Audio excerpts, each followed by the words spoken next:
Mais oui, parce qu'il y a un projet de truc d'éducation sexuelle, d'éducation affective. C'est ça, Evras, c'est ça. En Belgique. Qu'est-ce qui se passe? En gros, c'est un cursus d'éducation sexuelle où en fait, à chaque année, tu vois les mêmes bases. Donc, tu as des aspects, je sais pas, discrimination, tu as des aspects le corps, tu as des aspects comment dire, le consentement, blablabla, etc. Et en fait, à chaque palier, tu vois un aspect, mais en fonction de ton âge. C'est-à-dire que par exemple, quand tu vas parler du consentement, au premier palier où t'es tout bébé, ça va être en mode, oui, ça se progresse en fonction de l'âge, mais en fait, c'est les mêmes thèmes transversaux, mais qui s'approfondissent en fonction de l'âge. Quand t'es tout petit, tu vas avoir les mêmes paliers transversaux, mais tu vas apprendre que si quelqu'un te touche dans la zone du maillot, c'est pas bien, il faut savoir que c'est ton corps, qu'on n'a pas le droit d'utiliser ton corps. Voilà, on va le dire version petit. Et après, quand tu vas être plus ado, etc., on va plus rentrer dans le consentement, en mode les zones grises, le contexte de la vie sexuelle, plus, cette fois-ci choisi quand tu vas passer l'adolescence, etc., etc. Et en fait, voilà, donc en fait, c'est un programme où progressivement, en fonction des âges, on spécifie. Mais du coup, ça fait que c'est un programme où quand tu regardes les items, tu vois, ah, on enseigne ça dès tel âge, etc. Et on enseigne les bails de consentement dès tel âge. Ça veut dire qu'on leur enseigne la sexualité, etc. etc. C'est super, je trouve, en France, on n'a jamais parlé de ça, c'est juste du technique. Ah, mais de fou. En vrai, le programme, il est vraiment bien conçu, même d'un point de vue purement éducatif, il est vraiment bien conçu. Mais du coup, c'est parfait pour les réactionnaires, parce que bon, déjà, dès que tu mets de l'éducation... en fait, parce que c'est pas que l'éducation sexuelle, il y a aussi un aspect anti-discrimination. Tu as aussi l'aspect, comment dire, antisexiste, où tu vas, donc tu vois, la partie tout bébé, c'est les filles et les garçons peuvent faire les mêmes métiers. D'ailleurs, quand tu fais la cuisine, tu sais que les hommes peuvent aussi faire la cuisine, tu vois. Tu as le truc là, et puis après, plus tard, tu vas un peu voir plus les questions vraiment de sexisme, de féminisme, etc. Tu vois, il y a plein de trucs. Mais évidemment, comme tous les trucs réactionnaires, c'est le truc facile pour s'y attaquer en mode ah là là pour nos petits bambins que vous allez salir, etc. quoi. Les écoles ont été incendiées ou vandalisées en Wallonie au cours des derniers jours. Donc la Wallonie, c'est la Belgique francophone. La Belgique, pardon. Donc voilà, porté par les ministres francophones de l'éducation Caroline Désir, Parti Socialiste, les incendies sont des actes terroristes inadmissibles, a-t-elle commenté lors d'une visite vendredi 15 septembre dans un des établissements incendiés près de Charleroi. On n'a pas empêché quelques 1500 personnes de se rassembler dans le centre de Bruxelles dimanche avec un mot d'ordre. Touchez pas à nos enfants. Dans une ambiance tendue, Radia Oulesbir, une militante musulmane organisatrice autoproclamée de la protestation, et Alain Escada, un dirigeant de l'association catholique traditionnaliste Civitas, ont exigé l'abandon du cours contre la pédophilie et la perversion, blablabla, etc. Enfin, en fait, c'est panique morale classique. Hein. On a eu pareil avec les ABCD de l'égalité. C'était aussi Civitas qui était à la tête de la croisade avec la manif pour tous. Et on avait eu le même problème. Alors que les ABCD de l'égalité, à l'époque, ça parlait pas d'éducation sexuelle, ça parlait uniquement d'éducation à l'égalité entre les garçons et les filles, quoi. Il y a eu des informations sur TikTok qui a beaucoup tourné. Je peux retrouver le Twitter si vous voulez. Ouais, bah après, on va pas non plus faire beaucoup là-dessus parce qu'on a un gros programme. Mais oui, de fou, il y a énormément de désinformation qui a tourné. Et en fait, c'est parce que, encore une fois, c'est facile. C'est qu'à partir du moment où tu as tous les items que tu vois à peu près à tous les âges, mais pas avec la même précision, bah, c'est facile de dire que du coup, très très jeunes, ils apprennent à se masturber, quoi. Parce que tu vois, ah, ils ont les mêmes items à tous les âges, donc ça veut dire qu'ils ils apprennent la masturbation à tous les âges, quoi. T'as ce truc-là, c'est d'autant plus. En fait, comme le programme est bien foutu, bah c'est d'autant plus facile à détourner, quoi. Maintenant, c'est Sigo qui fait ses délires sur la pédocriminalité de réseau, les droits sexuels. Ouais, de fou. Mais ça revient énormément, ça, en ce moment. Comment dire, les paniques morales sur la pédocriminalité en lien énormément avec les questions LGBT. Bon, déjà, on l'a vu hein, avec les personnes trans, avec les homos, etc. Voilà. Mais aussi maintenant en lien avec la plupart des trucs féministes, en fait, au final. La plupart des trucs antisexistes. Ce truc-là que les progressistes sont des pédophiles cachés, etc. quoi. Carzo, ça m'en fout qu'il soit devenu militant anti-pédo. Ah, de fou. Hein. Mais en fait, c'est précisément parce qu'il est conspi qu'il est devenu militant anti-pédo. Oui, parce qu'en fait, ce truc-là, c'est en fait pourquoi c'est facile pour le complotisme. C'est parce qu'en fait, c'est la figure des enfants. La figure des enfants, c'est l'innocent.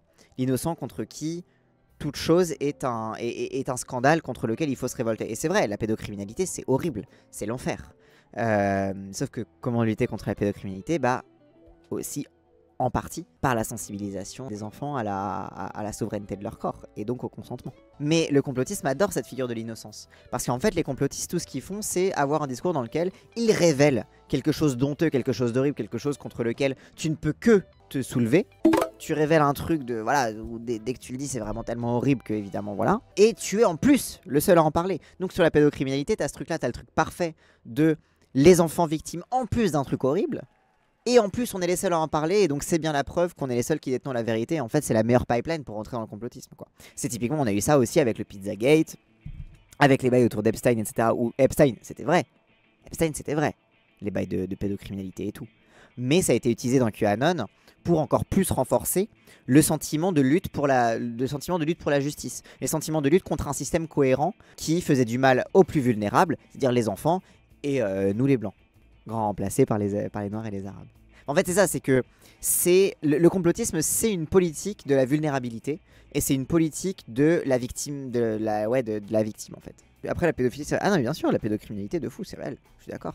En fait, c'est ça le problème aussi, c'est qu'en fait, ils vont te parler d'un truc qui est réel, en effet, mais qu'ils vont instrumentaliser pour porter en fait une certaine vision du monde. En gros, dans leur vision du monde, les pédocriminels existent par essence et sont protégés par un système qui est le système gauchiste, machin, ou je sais pas quoi, enfin, mais ce que tu veux. Et en fait, du coup, ils vont pas voir la pédocriminalité sous un angle de lutte contre le viol, de lutte contre les abus de pouvoir sur les enfants, etc., etc.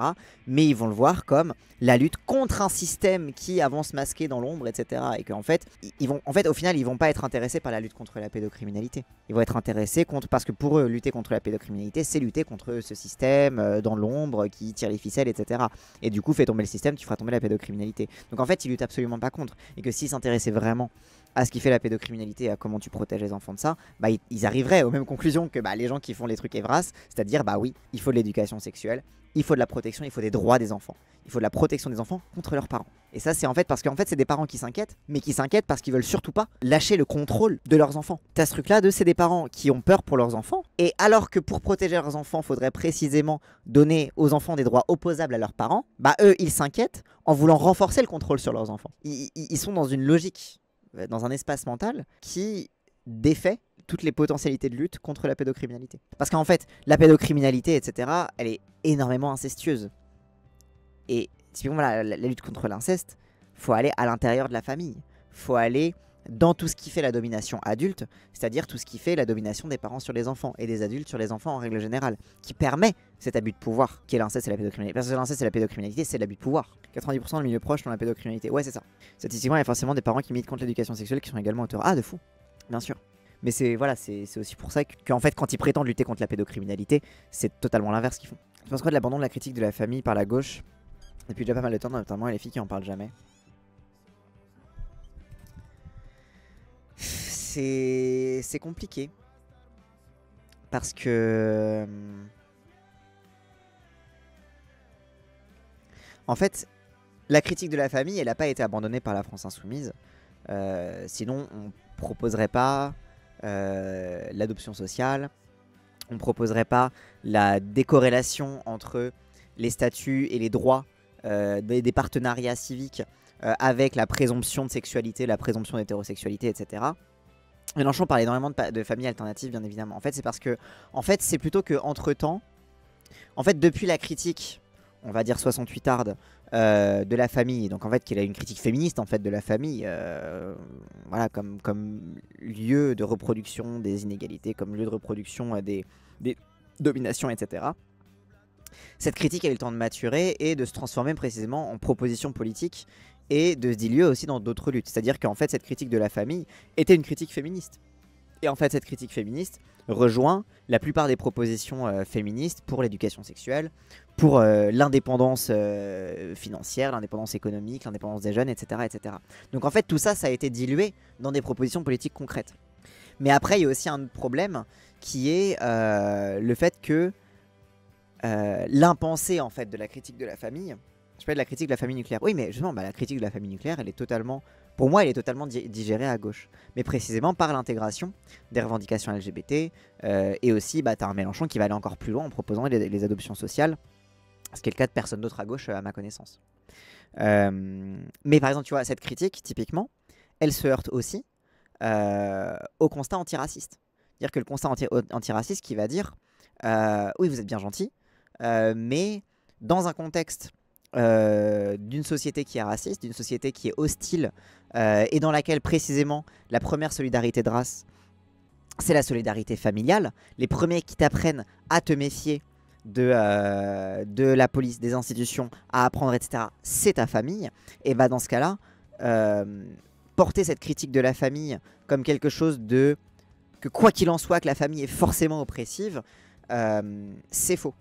Parce que la famille, c'est aussi un lieu de refuge et c'est aussi un lieu de résistance. Quand tu vois par exemple les combats contre les violences policières, c'est des combats qui sont menés par les familles. Et en fait, quand on parle de famille, c'est pas des familles nucléaires, c'est des familles étendues. T'as les frères, t'as les sœurs, t'as les cousins, t'as les quartiers. Et en fait, au final, c'est des familles et des valeurs familiales. Et c'est les familles qui portent les luttes contre les violences policières. Parce que tout simplement, c'est les premiers qui sont concernés aussi, même simplement juridiquement, par le fait de gérer les bails de procès, de trucs comme ça et tout. Ouais, le Front des mères, typiquement.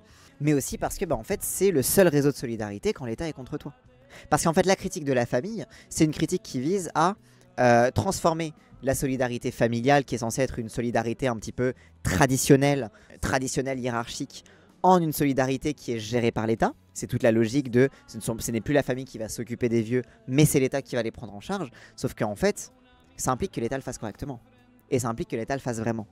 Et c'est la critique qu'on a très très souvent de plans d'antiracistes qui sont en mode oui, vous êtes bien gentils, vous les blancs, vous laissez crever vos parents dans des EHPAD dégueulasses, ouais, hors PA, les trucs comme ça et tout. Donc en fait, il peut plus y avoir de critique de la famille si le modèle alternatif proposé par l'État ne suffit pas en fait. C'est pour ça qu'une proposition socialiste propose de trouver dans l'État une possibilité, une ouverture d'émancipation de la famille si tu en as besoin, mais que le but c'est pas de prescrire une rupture avec la famille, parce que ça ce serait au contraire aller dans le sens de l'atomisation, aller dans le sens de l'individualisation et de la rupture des solidarités.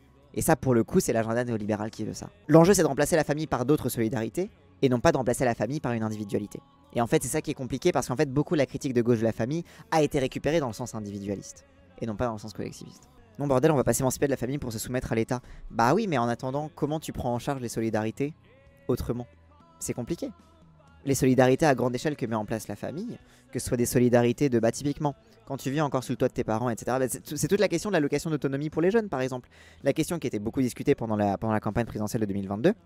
L'allocation d'autonomie pour les jeunes, c'était de dire, les jeunes, ok, ils dépendent de leurs parents pour vivre, pour avoir, etc., mais ça les rend précaires, ça les rend dépendants, parfois du revenu, enfin déjà ça les rend dépendants d'un revenu parental qui n'est pas forcément très élevé, et aussi ça les fait dépendre de parents qui peuvent être aussi potentiellement maltraitants, qui peuvent potentiellement aller à l'encontre de leur émancipation, parce qu'ils vont aller réprimer des envies, je sais pas, d'études, réprimer des envies, ou alors même tout simplement réprimer des parcours de vie personnels. Par exemple, t'as un enfant qui est trans, tu vas lui menacer de lui couper les vivres pour lui faire du chantage à la transition, par exemple. Ça, c'est un truc que font pas mal de parents maltraitants envers leurs enfants trans. Donc, cette proposition d'allocation d'autonomie, c'est un exemple concret de comment remplacer ce qui est classiquement la solidarité familiale, c'est-à-dire la solidarité économique qu'on trouve dans la famille envers les enfants quand ils passent à l'âge adulte, en une solidarité prise en charge par l'État qui peut te protéger. Ça n'empêche pas que tes parents te donnent de la thune et t'hébergent sous leur toit. En fait, ça ne t'oblige pas à rompre avec ta famille. Mais ça te permet de le faire si jamais tu en as besoin. Donc c'est pas une question d'être soumis à l'État. C'est que l'État devient un filet qui t'offre une autre voie d'émancipation. C'est le moment où tu as besoin de le plus de thunes, c'est souvent l'âge le plus à risque de rupture familiale. Oui, de fou. Parce que le droit de mourir dans la dignité, c'est un peu là la famille. Oui, c'est lié aussi à l'émancipation vis-à-vis de la famille. Tu vois, c'était l'affaire Vincent Lambert. Vincent Lambert qui était sous soins, qui était maintenu en fait artificiellement en vie, en partie parce que sa famille, catholique pratiquante, etc., refusait l'arrêt des soins. Et en fait, et donc il y avait toute une bataille entre ses dernières volontés, donc entre sa femme qui disait que ses dernières volontés c'était d'être débranchée, c'était de mettre fin à l'acharnement thérapeutique, et sa famille qui était en mode non, c'est une vie, faut la protéger, blabla, etc. Et donc tu avais cette lutte-là entre les parents et la famille. En fait, donc, en effet, le droit de mourir dans la dignité, il y a un aspect là-dedans qui permet aussi de faire que la décision finale te revienne à toi et que la décision de ta famille, même surtout et particulièrement de tes parents qui ont cet ascendant-là, ne soit pas opposable. Après, il y a des centaines de milliers de façons de le faire. En Afrique, plus précisément en Tunisie, sans ta famille, si la belle famille, tu meurs, impossible de faire quoi que ce soit. Ouais. Mais en fait, c'est là que la réflexion de gauche, c'est comment l'État permet de garantir l'émancipation individuelle.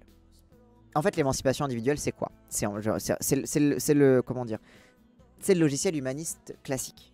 C'est la condition humaine, la spécificité humaine, ce qui relie tous les humains entre eux.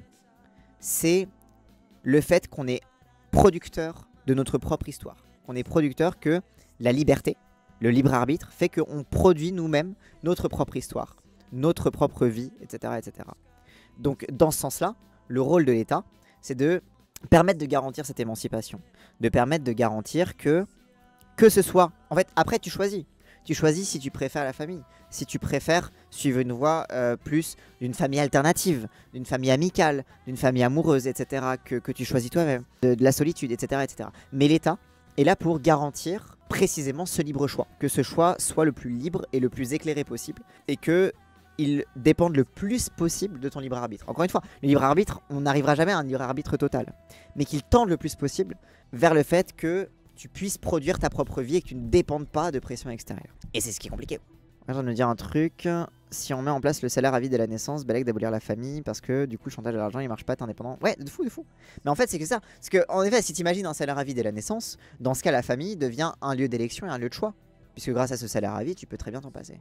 En effet, c'est que. Et d'ailleurs, c'est pour ça du coup que cette critique de la famille est moins présente à gauche. C'est qu'en fait, elle a été intégrée dans toutes les autres propositions de tout simplement comment l'État permet de faire émerger d'autres types de solidarité. Compliqué d'avoir des couvre-feux à 22h quand t'as 21 ans parce que tu dépends financièrement de tes parents. Ah, ça c'est clair. Faire famille avec mes potes, le rêve, ouais, de fou. Mais tu sais, c'était comme le truc d'Océan qu'on regardait. Même la gannerie. La gannerie, j'ai beau m'être moqué un petit peu de son interview sur France Inter où il parle du matinalisme, des trucs comme ça, etc. Sur le fond, il reprend cette vieille critique de gauche de la famille. Et sur le fond, il n'a pas tort. Sur l'importance des solidarités amicales, l'importance de permettre justement à ces solidarités d'être reconnues, que ça ne mène pas en fait à des familles sans droit, à des solidarités sans droit. L'adoption sociale, en tout cas d'après la proposition de loi de JLM, c'est entre deux personnes majeures et donc pas tellement dans une relation enfant-parent, c'est ce que je me trompe. Ouais, c'est ça. L'adoption sociale, c'est entre deux personnes majeures. En fait, ça, c'est un contrat de solidarité entre deux personnes qui sont majeures, parce qu'en fait, tu as déjà l'adoption tout court en fait entre un adulte et un enfant. Et il y a beaucoup plus de protection en fait à mettre en place quand c'est entre un adulte et un enfant, même si entre deux adultes, tu peux avoir de l'abus de l'abus de position dominante, tu peux avoir de l'abus de pouvoir, mais en tout cas, moins prescrit, enfin moins évidemment que quand c'est un enfant. Mais en effet, c'est une proposition en fait une façon de faire couple. En fait, c'est-à-dire qu'il reprend son idée avant le Pax de contrat d'union civile. Ouais, c'est ça, c'est le contrat d'union civile. Et en fait, il l'étend au fait que l'union civile, c'est le fait de créer une échelle de solidarité et que cette échelle de solidarité, il n'y a pas de raison qu'elle dépende d'une présomption de baise. Parce qu'en fait, c'est ça, c'est que quand tu prends le mariage, quand tu prends même y compris le Pax, ça se base sur le couple. Donc ça se base sur une idée selon laquelle il y a une fiction amoureuse qui est en jeu, il y a une fiction aussi sexuelle qui est en jeu, particulièrement pour le mariage, avec la centralité des enfants. Et donc au nom de cette fiction amoureuse et cette fiction sexuelle, tu as le droit à cette solidarité et à ces droits mutuels les uns sur les autres. Et lui, il est en mode, c'est de la merde. En fait, pourquoi cette fiction plutôt qu'une autre? Pourquoi pas simplement la solidarité, l'amitié ne suffirait pas à elle-même? Et d'ailleurs, soit dit en passant, pour les gens qui disent que je suis acephobe et que je suis contre les asexuels, ce serait parfait aussi pour les asexuels. Ça se permet aussi de reconnaître des unions asexuelles, des unions amicales, des unions qui ne dépendent pas justement de cette matrice. Voilà.